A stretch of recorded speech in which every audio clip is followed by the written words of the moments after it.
y que lamentablemente parece que tampoco va a acabar con este hecho concreto.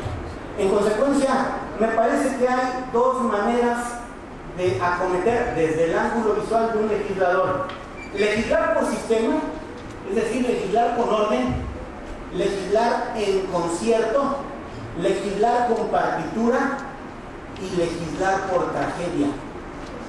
Por supuesto, mucha gente lo demanda e insisto, hay de sobra razones para que muchos reaccionemos y digamos todas las cosas que se nos vengan a la cabeza. Muerte a los legisladores, a los legisladores que no hagan ese trabajo. Hace rato, en la respuesta de algunos de mis muy respetados amigos, los ponentes del panel anterior, se decía, o en respuesta a alguna de las preguntas, si ese fuera la solución, bueno, digamos que no dejemos salir nunca, no solo a los secuestradores, sino a los del crimen organizado. Pero el primer reto es cuándo los vamos a hacer entrar a las cárceles.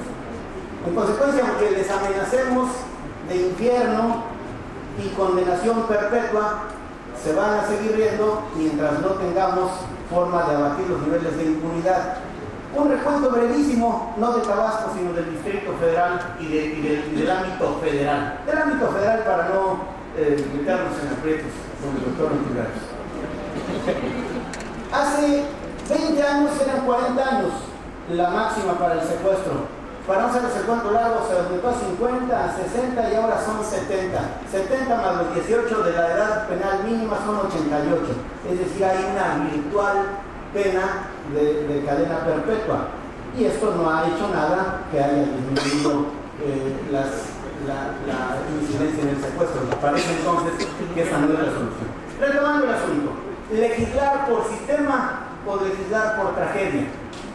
Quien le imprime, y no hay pocos legisladores o políticos que caigamos en la tentación de la demagogia, decimos, pues sí, hombre, si la gente lo que está pidiendo es cadena perpetua o incluso pena de muerte, repensémoslo. Hace menos de 3 años derogamos la última parte de la Constitución que tenía un resabio jurídico de pena de muerte y vamos a volver a abrir la discusión. Entonces, mi opinión, por supuesto, es que en lugar de legislar por tragedia, legislemos por sistema. En consecuencia, hay una primera instancia, porque yo quiero aprovechar que para eso me hicieron el favor de invitar, que si la plática versa sobre la implementación del sistema, pues ya no estamos preocupados, como hace un par de meses o hace 6, ¿será bueno o no el sistema? Yo no creo que sea la panacea, por supuesto, pero ya está, Hace exactamente 2 meses que se promulgó en Palacio Nacional la reforma. En consecuencia, me encanta que el foro ya no verse sobre el cuestionamiento del sistema, no obstante que subyacen dudas, reservas, preocupaciones, todas fundadas, sino sobre qué vamos a hacer, cuál será el siguiente paso para que lo podamos lograr. Yo pienso, insisto, que en lugar de echar mano de algunas instancias exóticas o incluso algunas inexistentes que solo tienen contenido eminentemente político, vale la pena echar mano de la reforma.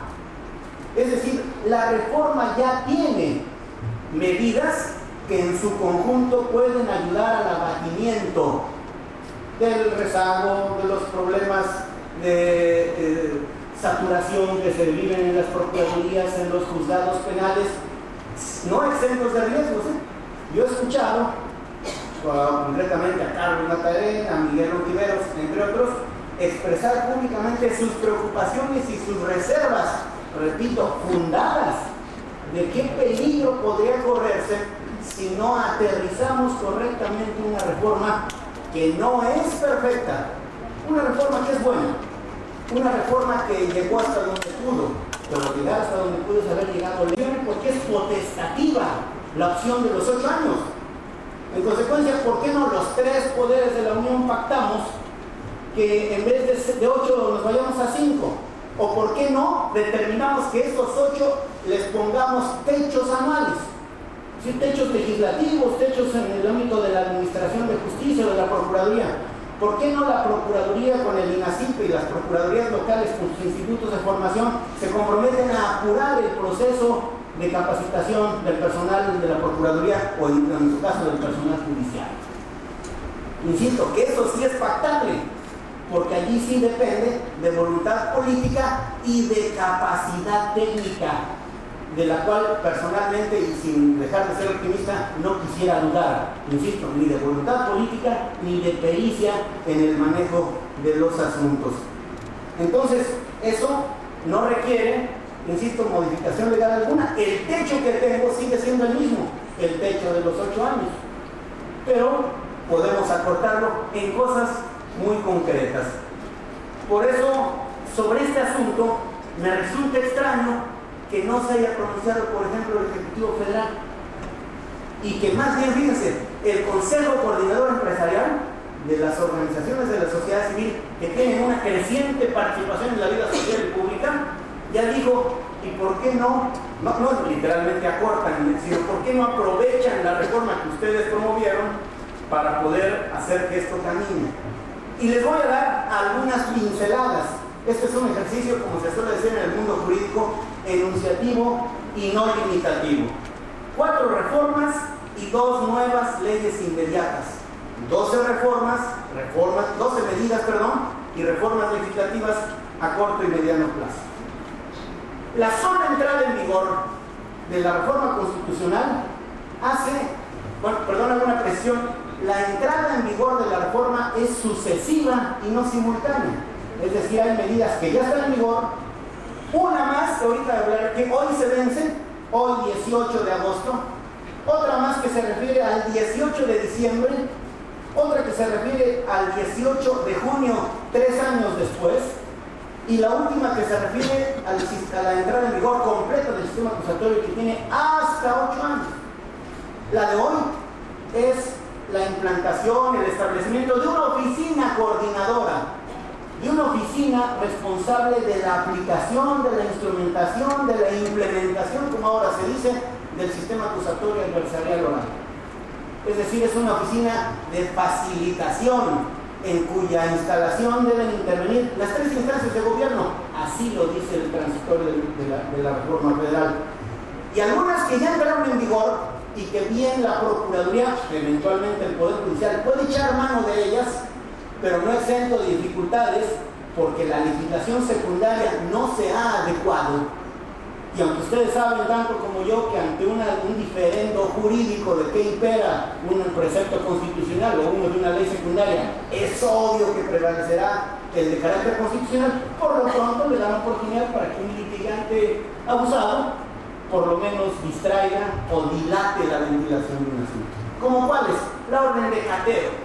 La orden de cateo, que ahora se puede obsequiar por cualquier medio, ya no se limitará a la forma escrita como ustedes lo conocen. El arraigo domiciliario, el arraigo solo para delitos graves y en tanto entra en vigor el sistema acusatorio, de acuerdo a la clasificación actual de delitos graves y no graves, que sea necesario para el estudio de la investigación, la protección de las personas o bienes o ante el riesgo de fuga del imputado.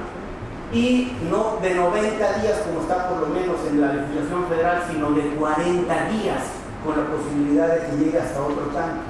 Insisto, no nos cuesta ningún trabajo por política asepsia legislativa hacer la adecuación inmediata a la legislación secundaria, que es impactada sin mayor trámite, yo diría ex lege, sin que medie ninguna decisión legislativa para estos asuntos. La nueva definición de flagrancia, que hace nula la conocida como flagrancia equiparada, y con ello las arbitrariedades que eventualmente suscitan su aplicación.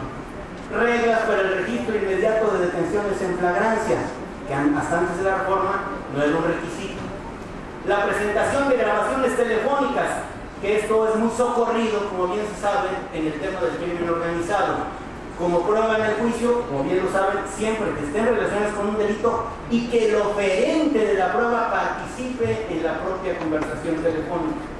La facultad de investigación para las policías, que es algo que todavía está, para decirlo con toda honradez, en el éter, que es algo que tenemos el enorme reto de legislar con toda precisión, siempre bajo la conducción del Ministerio Público.